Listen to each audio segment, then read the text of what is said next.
Hello बच्चों, आज हम कार्य पुस्तिका फुलवारी के पाठ 1 हे जग के स्वामी के अभ्यास प्रश्नों को हल करेंगे।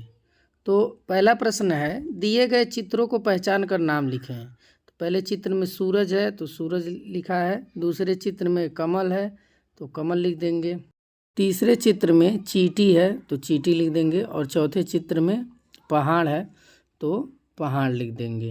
दूसरा प्रश्न है, रिक्त स्थानों को भरें। यहाँ पे पहले पाठ का जो कविता है वही दिया है और खाली स्थान है, इसको भरना है।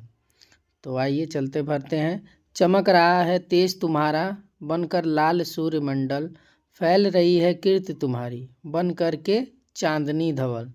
हे जग के प्रकाश के स्वामी, जब सब जग दमका देना, मेरे भी जीवन के पथ पर कुछ किरणें चमका देना।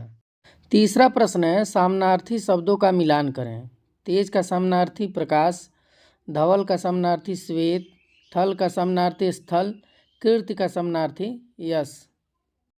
चौथा प्रश्न है, कविता की पंक्तियों को सही क्रम में लिखें। यहाँ पे गलत क्रम लिखा है, जैसे लिखा है बन करके चांदनी धवल, फैल रही है कीर्ति तुम्हारी, चमक रहा है तेज तुम्हारा, बनकर लाल सूर्यमंडल। तो क्रम इधर उधर कर दिया है, इसको आइए सही क्रम में लिखते हैं। चमक रहा है तेज तुम्हारा, बनकर लाल सूर्यमंडल, फैल रही है कीर्ति तुम्हारी, बन करके चांदनी धवल। इसको सही क्रम में लिख देंगे बच्चों। पांचवा है, सोच विचार कर लिखिए। आइए इस प्रश्न को देखते हैं। कविता में किन किन स्रोतों से प्रकाश के मिलने की बात की गई है। तो कविता में सूर्यमंडल, चांद की चांदनी, तारों से प्रकाश के मिलने की बात की गई है।